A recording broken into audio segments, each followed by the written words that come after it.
नमस्कार दोस्तों, मैं विकास मंगल यूट्यूब चैनल के माध्यम से आज आपको ये फागुन का जो महीना आया है, इस महीने में एक विशेष प्रकार के वृक्ष जिसको कि हम पलाश का वृक्ष बोलते हैं, अन्य भाषाओं में टेसू, च्यवला, खागरा इत्यादि नामों से ये वृक्ष जाना जाता है।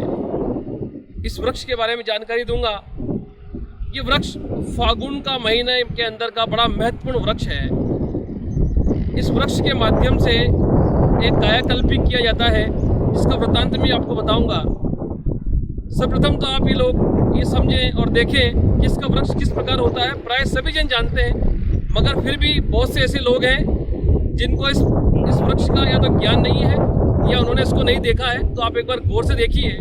इसमें इस फागुन के महीने में, इस मार्च के महीने में पुष्प आते हैं, बड़े सुंदर लगते हैं। ये आप गौर से देखिए एक बार। ये देखिए, इसके पुष्प इस प्रकार होते हैं। ये देखिए, ऐसे नारंगी वर्ण, रक्त वर्ण के ये पुष्प आते हैं, बड़े सुंदर लगते हैं, बहुत ही खूबसूरत। इसको आयुर्वेद की भाषा में एक नाम और दिया गया, जंगल की आग, जो कि इस मौसम में जहाँ जहाँ आप देखेंगे इसके वृक्ष को, वहाँ पर इसके फूलों से पूरी पृथ्वी जो जंगल है वो सजी हुई होती है। जहाँ पर इसका पड़ाव होता है, ऐसा लगता है मानो जंगल में आग सी लग रही है। इस वृक्ष के माध्यम से कई संत महात्माओं ने अपने शरीर का कायाकल्प किया।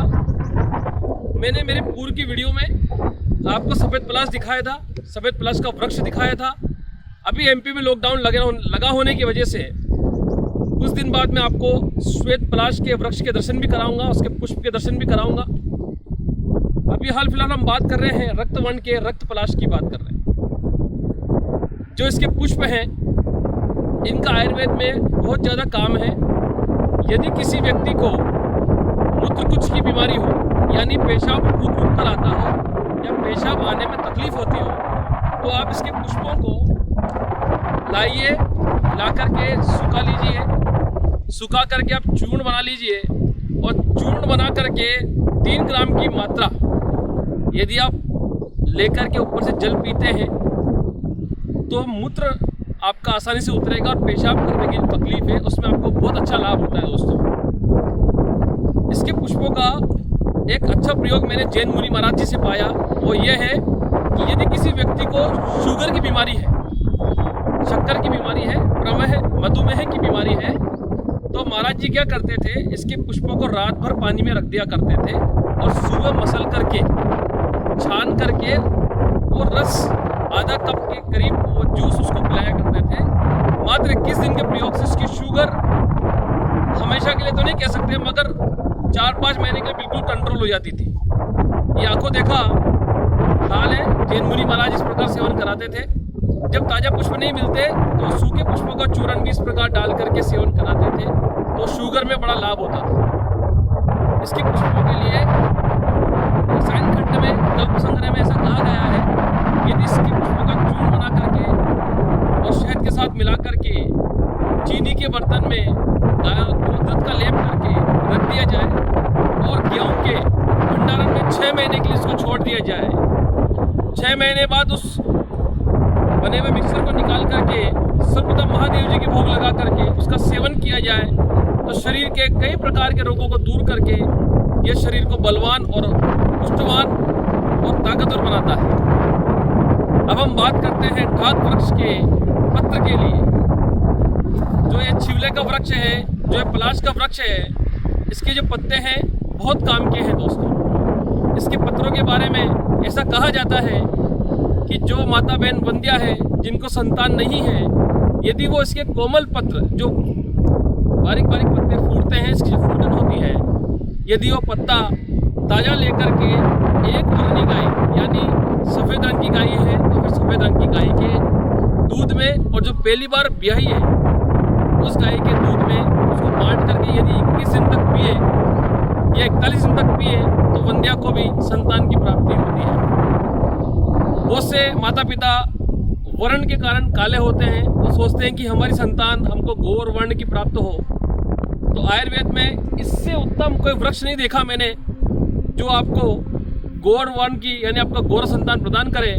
उसके लिए भी जब माता का गर्भ ठेठ जाए तो वो माता बहन करीब 2.5 महीने तक इस वृक्ष के ताज़ा कोमल पत्ते को एक वर्णी सफ़ेद वर्ण की गाय के दूध में पीती रहे तो चाहे माँ बाप कितने ही काले हों, उसको भी गौर वर्ण की संतान की प्राप्ति होती है। दोस्तों, ये ब्रह्म वृक्ष है, ब्रह्म से इसकी उत्पत्ति है। जिस प्रकार ब्रह्मास्त्र समस्त प्रकार के रोगों को, समस्त प्रकार के अस्त्रों का, समस्त प्रकार के दैत्यों का नाश कर देता है, उसी प्रकार ये ब्रह्म वृक्ष अपने आप में इतना सक्षम है कि सभी प्रकार के रोगों को दूर करने की ताकत इसके अंदर मौजूद है। प्राचीन काल में इसकी जो पत्ते होते हैं, इसके पत्तों से पतले बनाई जाती है। दोस्तों, इसकी पतलों में रख करके हमारे बुजुर्ग पुराने जो ऋषि महात्मा थे वो भोजन किया करते थे। वो इसलिए भोजन किया करते थे क्योंकि इसकी पत्तल में रखा हुआ भोजन हमारी पाचन संस्थान के समस्त प्रकार की गड़बड़ी को दूर करता है और हमारी भूख को बढ़ाता है और हमारे मस्तिष्क को ठंडा रखता है। आजकल तो हम लोगों ने जो है प्लास्टिक की पत्तलें काम में लेने लग गए हैं और विभिन्न प्रकार के रोगों को हम जन्म दे रहे हैं। दोस्तों, यहाँ तक कि बड़ा दुख होता है कि हमारी भारतीय संस्कृति को हम लोग त्याग रहे हैं और विदेशी लोग हमारे यहाँ की खांखरों की पलाश की पत्तलों को बना करके हजार रुपए में बेच रहे हैं। बड़ा दुख का विषय है। जो पलाश की पत्तल है, इसकी छतरी बनाई जाती थी पूर्व काल में। इसकी छतरी के नीचे जो गांव के लोग हैं, जो आदिवासी हैं, जो पुराने ऋषि मुनि थे, वो बैठे रहा करते थे और इसके नीचे बैठने से गर्मी में ये मस्तिष्क को शांति प्रदान करता था, नेत्रों की ज्योति को बढ़ाता था। इतने फायदेमंद हैं इसके पत्ते। दोस्तों, अब हम बात करते हैं इसकी छाल की। इसकी छाल के अंदर ऐसा विशेष गुण है, यदि किसी स्त्री को शरीर में गर्मी उत्पन्न हो गई हो और रक्त प्रदर हो गया हो, लाल पानी या श्वेत प्रदर हो गया हो, तो आप इसकी अंदर की छाल को निकाल करके उसको सुखा लें, उसका पाउडर बना लें और आधी चम्मच की मात्रा गौ माता के दूध से मिश्री मिलाकर लें तो 41 दिन के प्रयोग से श्वेत प्रदर में उसको आशातीत लाभ होता है। इसी प्रकार से इसके अंदर हम इसका गोंद निकाला जाता है। इसकी गोंद को बोलते हैं कमरकस। जब आप इस पर घाव उत्पन्न करते हैं तब इसमें से एक विशेष प्रकार का लाल पदार्थ निकलता है जो समय के साथ साथ एक गोंद के रूप में इकट्ठा होता जाता है। उसी का नाम है कमरकस। जो स्त्रियां डिलीवरी से निपटती हैं, जो स्त्रियां श्वेत प्रदर की मरीज हैं या रक्त प्रदर की मरीज हैं, उनको इस गोंद का उपयोग करना चाहिए। इस गोंद का उपयोग पाउडर बना करके यदि दूध के साथ करती हैं तो उनका जो गर्भाशय बच्चे को जन्म देने से ढीला हुआ है वो सख्त होता है, उनके जननांग इत्यादि सख्त होते हैं और उनके अंदर की जो बीमारी है, जो रक्त प्रदर है, श्वेत प्रदर है, उसमें ये आशातीत लाभ करता है। कमर के रोगों में काफ़ी अच्छा फ़ायदा करने वाली चीज़ है। दोस्तों, अब हम बात करते हैं इसके बीजों की। इसके जो बीज हैं बड़े काम के हैं। यदि किसी बच्चे के पेट में कीड़े हो जाएं तो उन कीड़ों को दूर करने के लिए इसके बीज को पाउडर बना लिया जाता है और उस पाउडर को थोड़ा सा शहद के साथ यदि बच्चे को आप चटा दे 2-3 दिन तो पेट के सारे कीड़े बच्चे के मर जाएंगे। दोस्तों, इसके बीजों से एक ऐसी दवा बनती है, बताने में तो मेरे को संकोच है मगर बता देता हूँ। यदि आपने देखा होगा, बहुत सी माता बहनें चाहती हैं कि अब हमने 2 बच्चे पैदा कर लिए या 3 कर लिए, अब हम गर्भ नहीं रखना चाहती, तो आप इनके बीजों को अंतर्धूम विधि से जलाकर भस्म कर लें और भस्म करने के बाद 1 से 2 चुटकी की मात्रा शहद में चाटें करीब 21 दिन तक। तो आप देखेंगे वो माता बहन कभी भी बच्चे को जन्म नहीं देगी।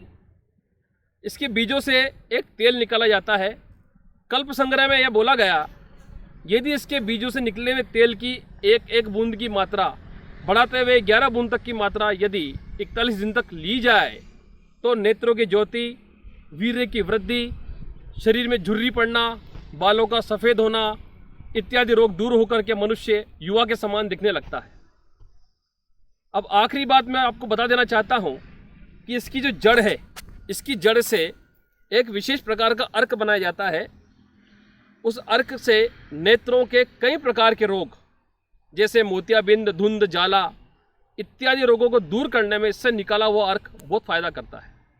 इसकी विधि वाष्पन विधि से वैद्य लोग इसका अर्क निकालते हैं और जिन लोगों को रतौंधी आती है वो लोग यदि चाहें तो सीधा इस वृक्ष में चाक लगा करके प्रातःकाल जल्दी चाक लगाने पर जो रस निकलता है वहाँ रुई रख करके यदि वो रुई से रस लेकर के नेत्रों में डालें 2-2 बूंद तो रोतुंदी की बीमारी हमेशा के लिए दूर हो जाती है। ये मेरा स्वानुभूत प्रयोग है और इसकी जड़ से जो वाष्पित विधि से जो अर्क निकलता है यदि इसका आप नित्य उपयोग करेंगे तो नेत्रों के रोग, मोतियाबिंद, धुंध, जाला उसमें काफ़ी लाभ देता है। यदि किसी व्यक्ति का इंसुलिन कम नहीं होता हो, शुगर लेवल बहुत ज़्यादा बढ़ गया हो, तो आप 2-2 बूंद इस अर्क की मात्रा 1 कप जल में डाल के पिलाएं सुबह शाम उस व्यक्ति को। आप देखेंगे कि उसका जो इंसुलिन लगता है वो हट जाएगा और वो बिल्कुल स्वस्थ हो जाएगा दोस्तों। तो दोस्तों एक बार आप इस वृक्ष को फिर देख लें। इसमें इस प्रकार के पुष्प आते हैं, बड़े काम की चीज़ है। ये देखिए आप, बड़े काम का वृक्ष है। तो ये आप पूरा वृक्ष देख लीजिए। इस वृक्ष का इस प्रकार उपयोग करिए ताकि जन सामान्य को लाभ हो और जिन जिन लोगों को ऐसी बीमारी हो वो सब रोग मुक्त हों। अगर आप लोगों को मेरा वीडियो अच्छा लगता है, मेरे द्वारा दिया हुआ कोई भी शिक्षा अगर आप लोगों को अच्छा लगता है तो आप लोगों तक मेरे वीडियो को शेयर करें, लाइक करें, मेरे चैनल को सब्सक्राइब करना ना भूलें। तो दोस्तों एक बार पुनः विकास मंगल का आप सबको प्रणाम, नमस्कार, धन्यवाद।